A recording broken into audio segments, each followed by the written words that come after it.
Bonjour à toutes et à tous. Dans cette troisième vidéo consacrée à la distributivité, je vais vous expliquer comment factoriser une expression littérale. Pour rappel, voici la règle de distributivité. Elle peut s'utiliser dans les deux sens. On parle soit de développer dans un sens, soit de factoriser dans l'autre sens. Et nous allons ici nous consacrer à factoriser les expressions littérales. Bien, si on regarde de plus près le membre de gauche de chaque égalité, on peut voir qu'il s'agit d'une somme ou d'une différence de deux produits. Et dans chacun de ces produits, il y a le même facteur, symbolisé par la lettre K. On dit ici qu'on a un facteur commun. Donc, pour factoriser, il suffira de trouver un facteur commun dans l'expression. Regardons quelques exemples pour mieux comprendre. Premier exemple. 7A plus 7B correspond à 7 fois A plus 7 fois B. Donc le facteur commun ici, c'est 7. On obtient alors 7 multiplié par, entre parenthèses, A plus B.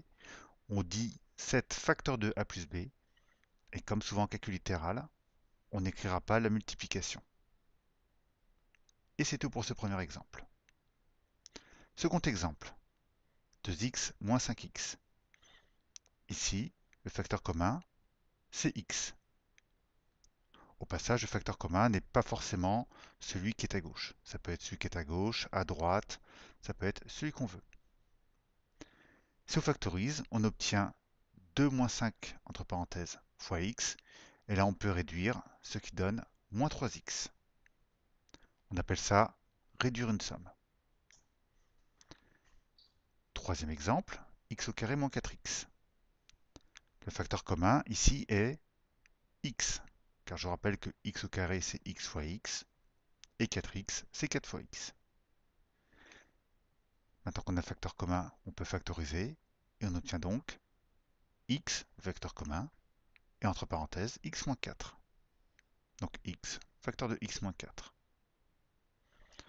Le dernier exemple ressemble beaucoup à l'exemple précédent, il y a pourtant une petite difficulté supplémentaire. Ici, le facteur commun, c'est x.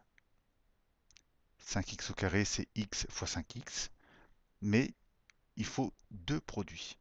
Et donc, il ne faut pas oublier d'écrire que x, c'est la même chose que x fois 1. Maintenant qu'on a pensé à ça, on peut factoriser et on obtient donc x, facteur de 5x plus 1, et on a fini. Voilà donc pour la technique de factorisation.